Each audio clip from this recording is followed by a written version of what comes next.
Former Pakistan Prime Minister Nawaz Sharif returned to Pakistan yet again. This time he returns from a 4-year self-imposed exile. He first landed in Islamabad, then headed to his hometown Lahore, where he addressed a rally. Now he was welcomed by his younger brother and former Prime Minister Shehbaz Sharif and other party leaders at the airport.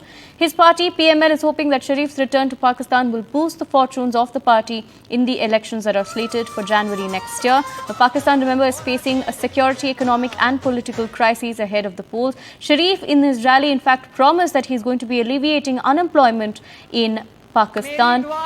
My colleague Munize, in fact, brings us the timeline of events. But before that, listen in to what Nawaz Sharif had to say at his rally in Lahore.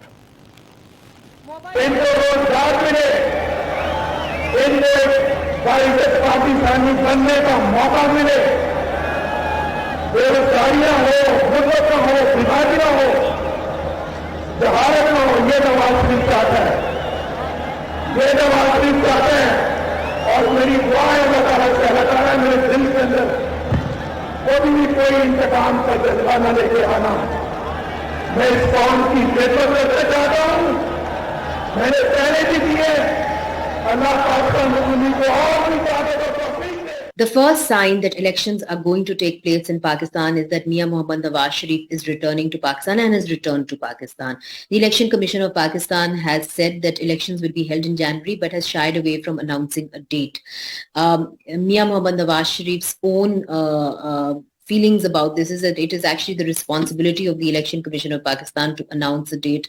When I asked him specifically when does he want to see elections, because at the moment the Pakistan People's Party, led by Bilawal Bhutto Zardari and Asif Ali Zardari, have said that elections should not be postponed beyond the deadline of November, which is the constitutional obligation to hold the elections. However, Mia Mohammad Nawaz Sharif is silent on that. And one of the other major political players, JUIF's Maulana Fazlur Rahman, has said that elections should not be held in January, should be postponed further because it's very cold in January in certain areas. So when I did ask him specifically whether he agreed with Maulana Fazlur Rahman, he said it is actually the responsibility of the Election Commission to hold those elections. However, nonetheless, it is very apparent that Mia Mohammad Nawaz Sharif has come back to Pakistan in order to put his party together so that they can enter elections. He is the number one of the party, and his brother, who is seen to be preferred by the establishment, doesn't really command that kind of confidence with the people.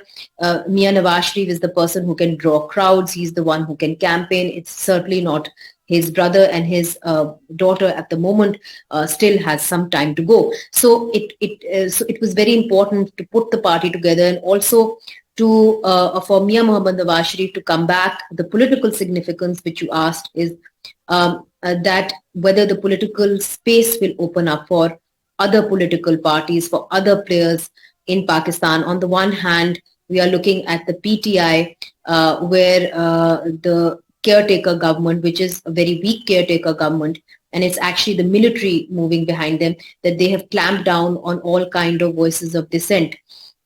They have not allowed the PTI to even hold a rally supporting the Palestinians, and they have arrested them. They have arrested teachers for holding peaceful rallies. So the space for freedom of expression in Pakistan and for freedom of association has really shrunk. Will Mia Mohammad Nawaz Sharif be able to reclaim that space?